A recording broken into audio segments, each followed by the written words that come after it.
بسم الله الرحمن الرحيم والسماء ذات البروج واليوم الموعود وشاهد ومشهود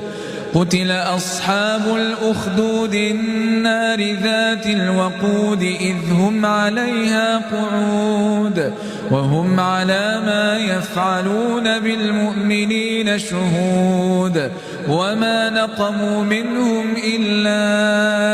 أن يؤمنوا بالله العزيز الحميد الذي له ملك السماوات والأرض والله على كل شيء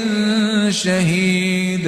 إن الذين فتنوا المؤمنين والمؤمنات ثم لم يتوبوا فلهم عذاب جهنم ولهم عذاب الحريق